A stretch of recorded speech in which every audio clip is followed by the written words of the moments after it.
Hi, I'm Dr. Mitch Colver, and I manage and direct what's called the Center for Student Analytics at Utah State University. And I want to share some thoughts about the promise of analytics and how we can engage professionals in the university to use analytics more effectively, in particular academic advisors for this example. Now, I have a faculty in the philosophy department who always says, without a compelling why, the what and how don't matter. And a lot of times he's talking about students, giving students a reason for doing homework, for doing different assignments. But that same principle, without a compelling why for analytics, the what and how of analytics don't matter. That same principle applies to how we train and set expectations for academic advisors who ultimately have to use the analytics, the Civitas systems, to do really high quality work. So let's talk a little bit about the what and how of analytics. What do I mean by that? The what and how of analytics are getting into the software, logging in, using the filters to identify and target students, using the filters to kind of learn about your student populations. The what and how are kind of the click here, click there part of the training that we expect professionals to get better at. The why is the payoff. It's the what are the purpose of analytics to begin with? And it's too often that I see, as I travel around as a consultant around the country and work with other institutions, it's too often that I see advisors and professionals being asked to use these analytic systems without that compelling why. That the focus of the trainings is often the what and the how, the click here, the click there. So from my perspective, what are some of the compelling whys of why we would do this work? Why would we buy this sophisticated software and implement it widely with our advising staff? What does that do?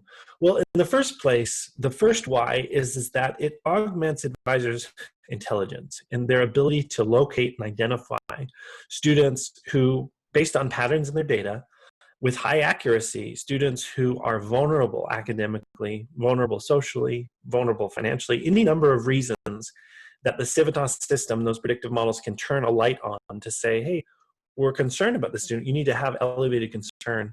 And that the act of that light kind of kicking on to say that this student may need some additional attention and support from a caring professional, that augments the professional's intelligence to identify aspects or cohorts or contingencies of their caseload, sections of their caseload that really need that extra attention in order to make the semester, the term successful. Now, the other thing that the promise, the why of analytics, is it's not sufficient for the advisor or their helping professional to simply know that a student might be vulnerable. It is necessary for success for them to also reach out and get that student to come through their door. And once that student comes through the door, the analytics have done the lion's share of what analytics are made to do. Getting students through the door is one of the best whys for analytics, getting vulnerable students through the door. And then once that student's through the door, that activates that caring professional just to do good work with the student. These advisors have a lot of high quality training and experience. They may participate in national organizations where they get cyclical training on how to do their job effectively, how to ask really compelling questions, appreciative questions about what the student's experiences are.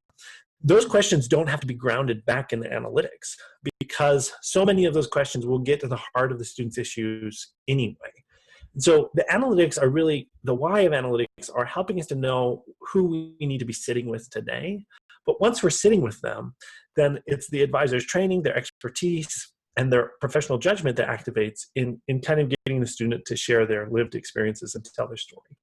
I have three examples that kind of capture the compelling why that I'm talking about in terms of why do we do analytics, why does it matter? In one, there was a light that had kicked on for a student in terms of their prediction turning from like green to orange. The advisor got the student to come in and ask questions of the student and learned through this interview process that the student had recently been diagnosed with lymphoma and essentially was very concerned that the semester was going to be viable anymore. And the advisor was clever and said, well, there's a faculty member in our department who has that same type of lymphoma that you have. Would you like to connect with them for mentoring? And through that mentoring relationship, the student was able to realize that there were some really manageable things they could do in working with faculty and working with staff to make the semester successful. That student was in their final 2 semesters, so they stayed enrolled through that mentoring that semester and the following semester. and completed their degree. And it's kind of a bittersweet ending. The student's diploma was mailed to them on the day.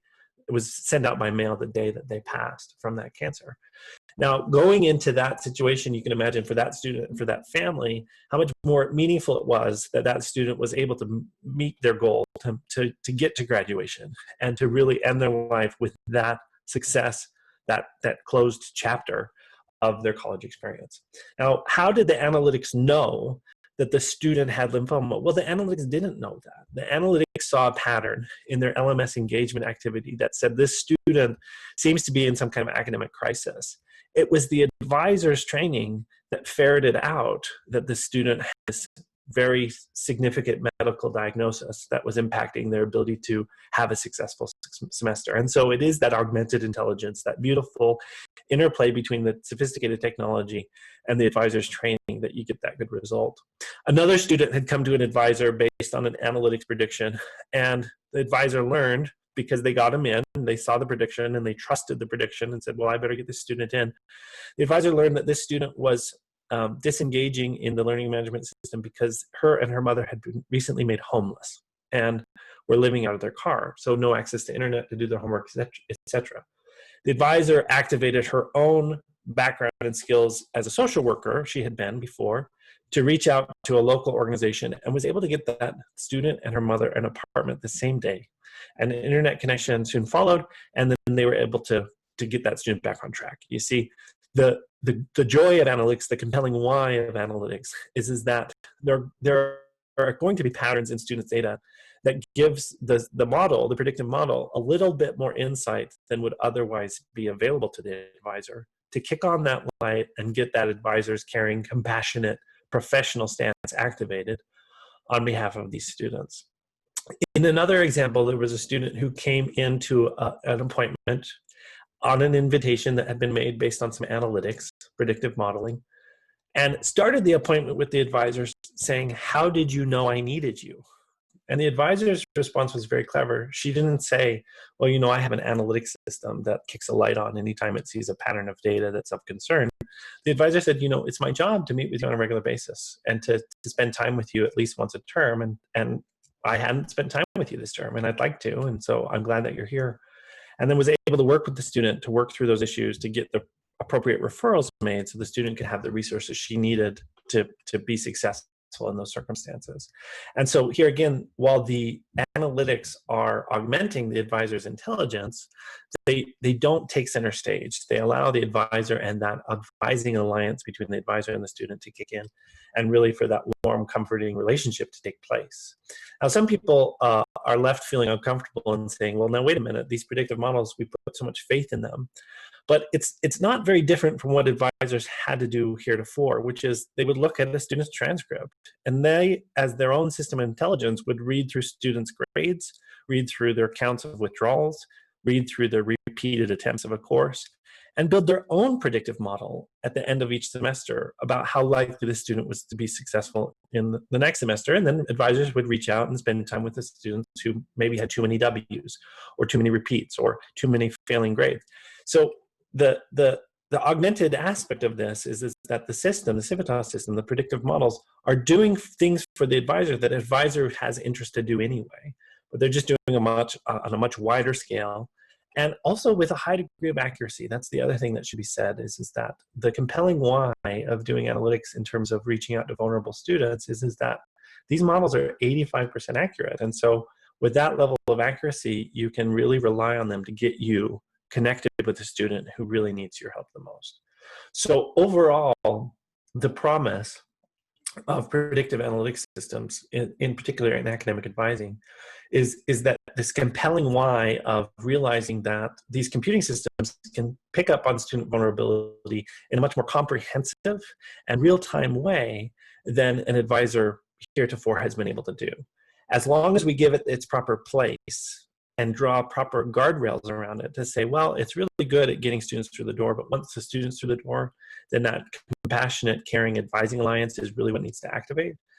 then analytics are doing what they were designed to do in the higher education space, and we all can benefit, and our students can benefit. We see such tremendous results at Utah State University in the data in terms of increased persistence. So in the last 4 years, our spring to fall persistence rate, since we've implemented Civitas, has climbed from 77% to 81%. And that 4% gain is in part because we have taken these analytics so seriously in reaching out to our students in their vulnerable hour and giving them those much needed supports that will actually make the difference in them being able to remain enrolled. Thanks so much.